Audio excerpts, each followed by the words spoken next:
we got to talk about that 11-0-11 game. 11-0-11, Arda. 11-0-11. A double-double with 0 deaths. That's the perfect game. You can't ask for more. So our stats and information group actually let us know that 11-0-11 game on Silas in game 2 was the most kills by a mid laner in a deathless game at Worlds. Ever? And he tied, ever at Worlds. Tied the record. And also the second most K kill plus assist by a mid laner at Worlds in a deathless game. Do you want to take a guess who's number 1? Is it the GOAT? Is it the GOAT, Arda? It might be the GOAT, man. It might be the GOAT. What was it? It's the NA GOAT himself, Bjergsen. What? Had, what? 11-0-12 on Twisted Fate in 2015 against LGD. So wow. So Caps tied the kill record in World's history for a mid laner going deathless. Incredible. And actually, what I wanted to, and I'm still trying to find this out, because GenG had like 10 or so kills in that game. Like they had double-digit kills, but Caps still went deathless. So I'm still trying to find out if that is the record for going deathless in a win where the other team had 10 or more kills, like, or the highest amount of kills. I'd have to presume it was a messy game, but he just didn't die. And I think it was just everything he did that game just seemed perfect. And I have to give a lot of credit to, again, Mickey X. Mickey X and Tom Kench made sure that when Caps was close to death, he would gobble him up in the Tom Kench belly. And it was just, but overall, it was individual just mastery. A virtuoso performance, and he's not even playing Jin, but that's a virtuoso performance, Arda. I said it on Twitter, and I will say it again. One of the best individual performances I've ever seen at Worlds. One of the best individual performances I've ever seen in League of Legends.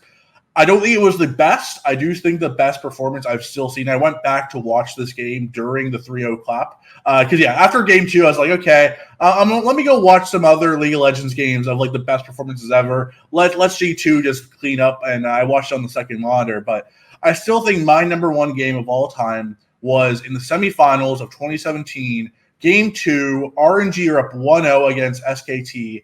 Faker on Galio saved his team 1v9. And this was a game where Faker was ultimating in and saving pretty much every single player on his team. When it was like Bang was to like 10 health, Faker comes in, turns around a 1v2 and kills 2 people. Like that game back in Worlds 2017, I was there. It was probably the loudest crowd I've ever been in, Arda. Like the crowd was thunderous. 17,000. Really? Oh, it was the loudest crowd I've ever been in. It's sporting event. I've been to many traditional sports events. I've been to big football games, big basketball games. Nothing comes close to the 2017 semifinal between SKT and RNG. Scalping tickets were going for $2,000-$3,000 out the door. Wow.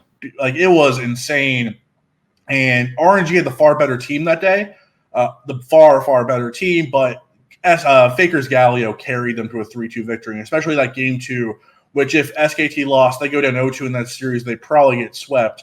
I still have that as my number 1 performance of all time at Worlds, but I think this is definitely top 5, maybe even top 3. This was, in terms of just beauty, of just kind of like savagery. This is like a 70-point game. This is like an NBA 70-point game. This is like a 7-touchdown game from Caps. Like Faker's was much more nuanced. He didn't have 20 kills in Galio, but that game for me was better. But in just terms of pure numbers and savagery, as you said, this is the highest, kills without deaths in World's history, alongside that, group stage game Bjergsen had in 2015, which doesn't really matter in the long run. But yeah, it just, in terms of just pure beauty, savagery, stat-wise, this is the perfect League of Legends game. And I think this is a game that we're going to come back 2 years from now and say, this is the Caps game.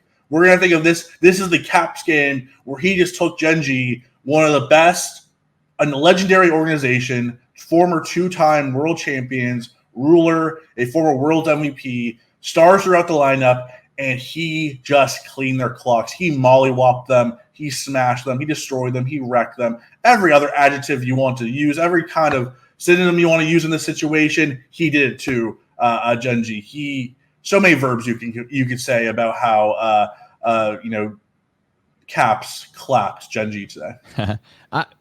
This game got me thinking, and I'd love to get your opinion on this. So this is one of those career-defining games, one of those legacy-building games, right? But when you look at Caps and, you know, thinking about his like whole, I guess, like legacy, and we're going to get to this a little bit more in a bit, but I do want to ask, where do you think this game stands in his all-time games? And how much did this elevate him in the best of all time, at least at mid laner conversation, in a game like this? I think it elevates him if he wins Worlds. I think that's the caveat, right? If they go against M1 next week and they lose 3-0 or even a close 3-1, 3-2 game, I honestly think maybe we still remember the Silas game. We still remember the savagery of it, but we don't see it in the same context as we would if he wins Worlds. If he wins Worlds, we look at this game as that kind of, that grand moment of him just kind of taking charge and saying, I'm the best mid laner in the world. It's not Knight, it's not Chovy, it's not Showmaker, it's me, it's Caps. I've been here for the last 2 years. I made 2 World Finals. My third time around, I won it. And if he does that, makes 3 World Finals in a row and finally wins it with G2, the first Western World Champion, not counting Fnatic. Sorry, Fnatic, you weren't World Champions. You were season champions. You never held the Summoners Cup. If he becomes the first player to hold the Summoners Cup from the West in the mid lane, 3 straight World Finals, his legacy and this game especially just adds to that glory. But it all comes down to how they perform the rest of the way. They can't lose to Damwon. If they lose to Damwon, this game becomes a footnote. It becomes something we remember. It's a fond memory. It's a highlight package that we bring up every few World Championships, but it's not that punch that you always remember, right? Similar to Bjergsen, right? The Bjergsen had that amazing game, but did I remember it? Hell no, because you know what happened in 2015, Arda? TSM didn't go that far. TSM didn't do that well. History remembers winners. They went 1-5 that group stage. They won 1 game, better than this Worlds, but they only won 1 game at Worlds last year. And that 1 game was that pop-off moment.